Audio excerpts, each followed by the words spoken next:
শুভ সকাল। আজ ৩রা ভাদ্র ১৪৩২, ইংরাজির ২০শে August ২০২৫। ২০শে August ১৮২৮, বাংলার ৬ই ভাদ্র ১২৩৫।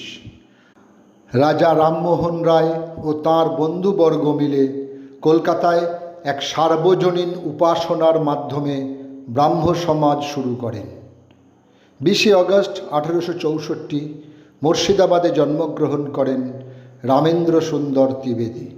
স্বয়ং রবীন্দ্রনাথ ঠাকুর তাঁর সম্পর্কে বলেন, বাংলার লেখক মণ্ডলীর মধ্যে সাধারণত লিপি নৈপুণ্যের অভাব দেখা যায় না, কিন্তু স্বাধীন মনন শক্তির সাহস ও ঐশ্বর্য অত্যন্ত বিরল। মনন ও রচনারীতি সম্বন্ধে রামেন্দ্র সুন্দরের দুর্লভ স্বাতন্ত্র্য ছিল। বাংলা সাহিত্যের ইতিহাসে তাঁহার সেই খ্যাতি বিলুপ্ত হইবে না। বিদ্যা তাঁহার ছিল প্রভূত, কিন্তু সেই বিদ্যা তাঁহার মনকে চাপা দিতে পারে নাই। তিনি যাহা বলিতেন তাহার বিষয় বিচারে অথবা তাহার লেখক প্রণালীতে অন্য কাহারও অনুকৃতি ছিল না। ২০শে আগস্ট ১৮৮৬ ফরিদপুরের মঠবাড়ি গ্রামে জন্মগ্রহণ করেন বাঙালি লেখক অজিত কুমার চক্রবর্তী। তিনি ছিলেন একজন বাঙালি সাহিত্যিক ও প্রখ্যাত রবীন্দ্র সাহিত্য সমালোচক, রবীন্দ্র সাহিত্য অনুবাদক। রবীন্দ্র সাহিত্য অনুবাদ করে ইউরোপে রবীন্দ্রনাথ ঠাকুরকে পরিচিতি করান তিনি। তিনি ছিলেন দক্ষ অভিনেতা, সুকণ্ঠী গায়ক ও শান্তিনিকেতনের ব্রহ্মচর্যাশ্রমের অধ্যাপক। ফরিদপুরের মাদারীপুর মহকুমার ভেজেশ্বরে জন্মগ্রহণ করেন গোষ্ঠবিহারী পাল ২০শে অগস্ট ১৮৯৬, যিনি গোষ্ঠপাল নামে অধিক পরিচিত। তিনি ছিলেন রক্ষণ বিভাগের খ্যাতিমান বাঙালি ফুটবলার। তৎকালীন দৈনিক ইংলিশম্যান পত্রিকা তাঁকে চীনের প্রাচীর উপাধিতে ভূষিত করেছিল।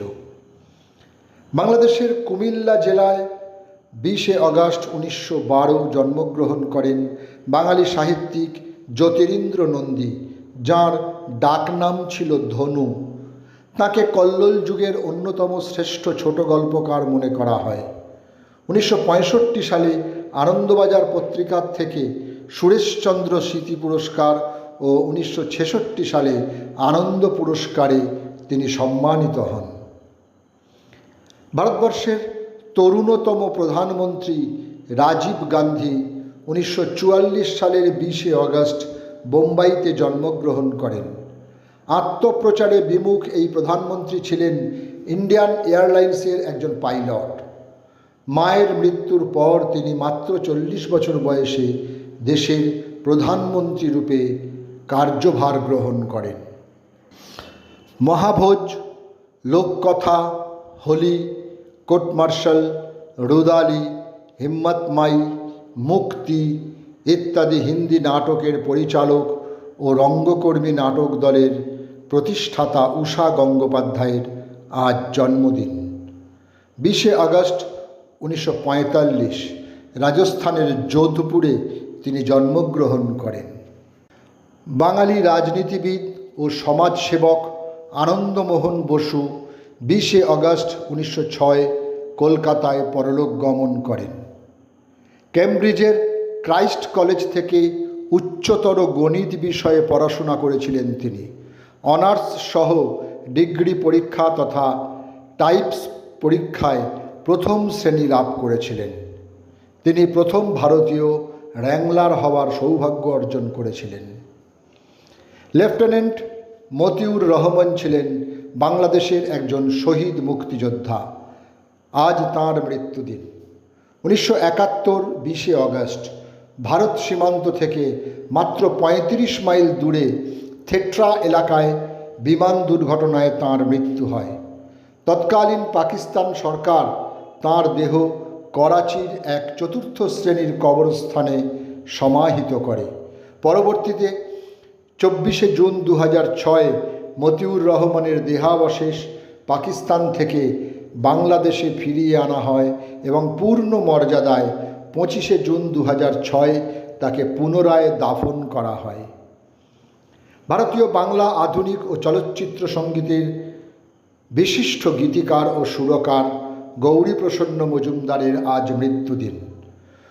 1986 কলকাতা।